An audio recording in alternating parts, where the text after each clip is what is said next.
This is actually a very risky move, but I'm gonna do it anyway. Because I'm a risky person and I take risks in my life. Sometimes to a fault, actually. But I learn a lot. I learn a lot by the risks I take, and I don't regret anything in my life. So that's beautiful, actually.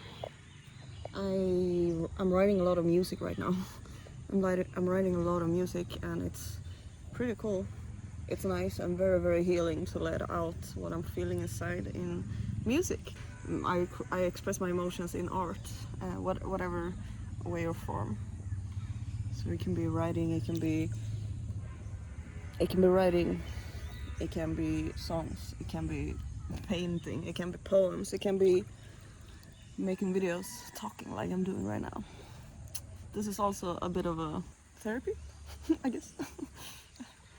I don't have a therapist, so I use what I have around me to to let out what I'm going through, because it's been a lot lately. It's been so much that's happening, and I'm ready for change. But as soon as I want to make the change, there's like something stopping me, which is fear. I'm like this guy. I'm like, what should I do? This is a dilemma. Sometimes we do mistakes and we already know that they're not the best. Like, even though we know that, okay, this is not a good decision, we make the decision anyway because we have pride, people. It might be an animalistic thing that we do, human beings.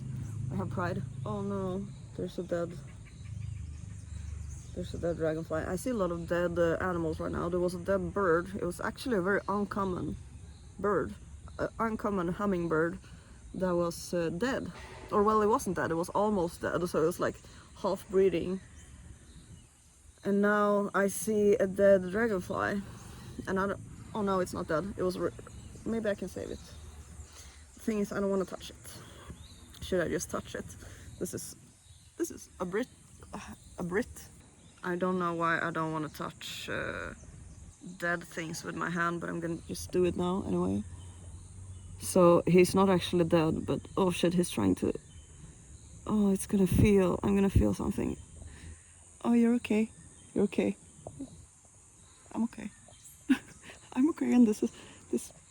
I mean, he was still like moving, so maybe because I couldn't save the hummingbird. I wasn't allowed, but sometimes we are allowed to actually help. But it really depends. Håll inte fast mig då. So hopefully he can dry, and at least be alive for a few more minutes. If you could be alive for a few more minutes, would you try to do that? Or would you like... It's very weird sometimes to know like when you're allowed to interfere and when you're not allowed to interfere. I really felt that I was allowed to interfere there, but who am I to say that? Who am I to state that?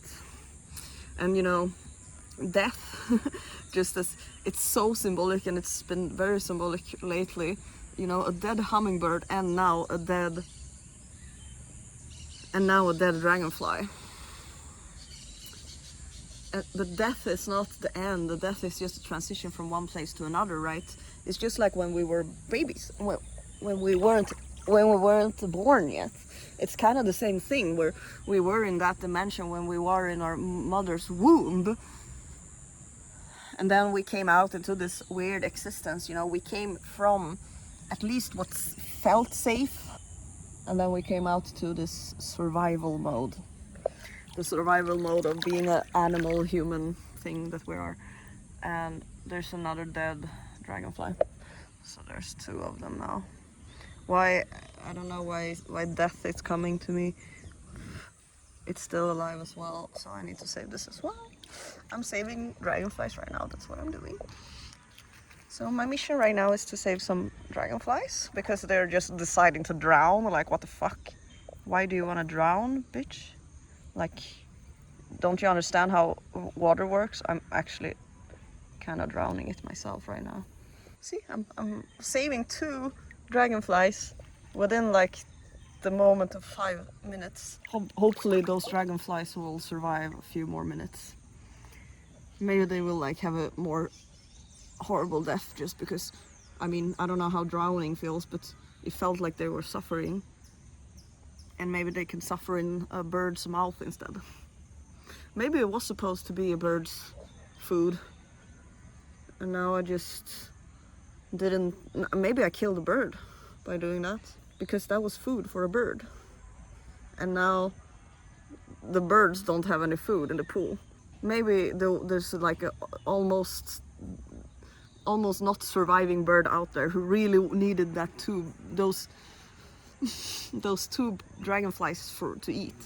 And now, because I saved those dragonflies, the bird won't eat them.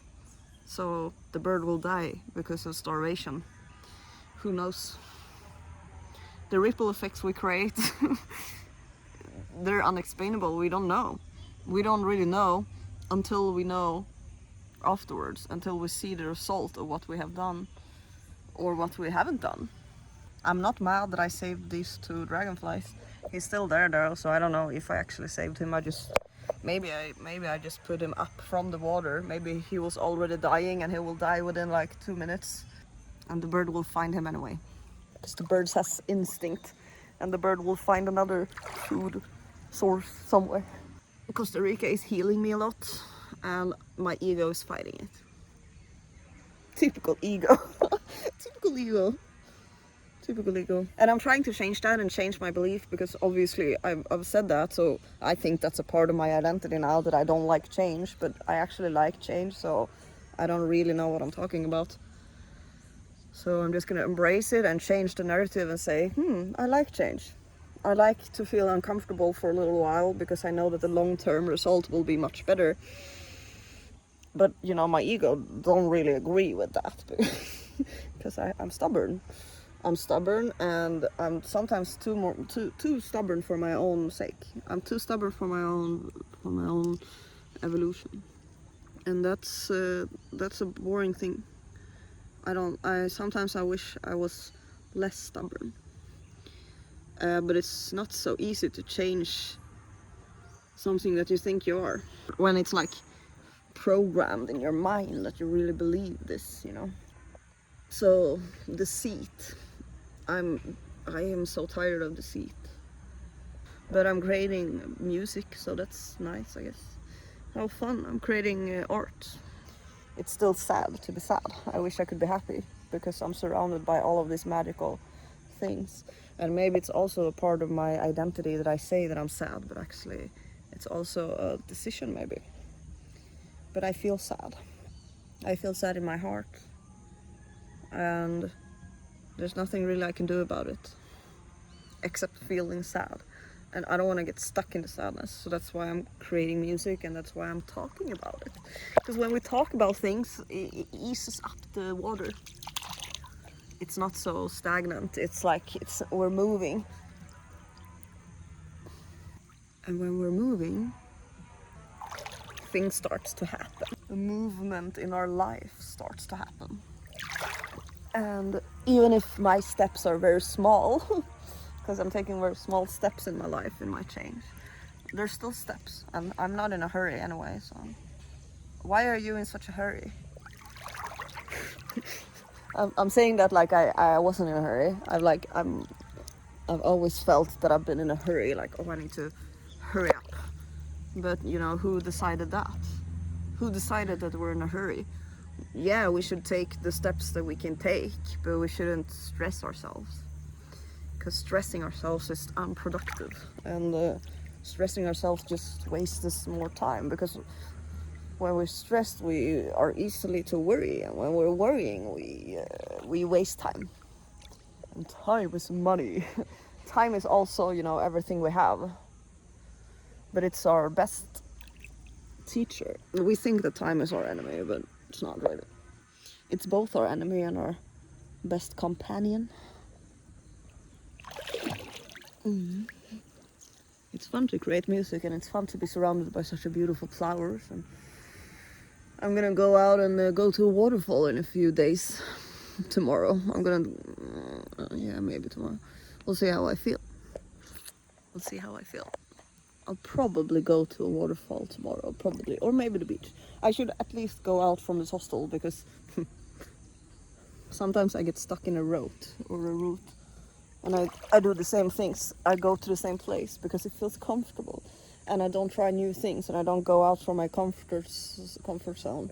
But I am actually, because right now I'm sitting outside and I'm singing and I'm creating music, and I don't care if people can hear me, which is actually a very big step for me, because maybe like 2 years ago I wouldn't even do it in a hotel room if I knew that people outside of the hotel room would hear me. So it's a big step, at least for my journey and my timeline. And you know, we all have different timelines, and we all do things in a different timeline and in a different way. So I think, in my own experience, that some people are faster in certain periods in their life and also in certain areas of their life, and then the same person can be very slow in another area of their life, right? So it's kind of the same with privacy, I would say. Some people are very private in specific areas of their life, while other people aren't at all private in those areas of their life. So everything is so personal, and we're all experiencing life in just different suits and in different perspectives and in different views. Everyone has eyes. Not everyone. There are a few blind people out there, obviously, and there's also some pirates, and there's some people who maybe don't have eyes at all. I don't know, like, yeah, so that's cool. But we all have a third eye, and I think people who have a sight problem, they probably have a stronger third eye. So that's cool.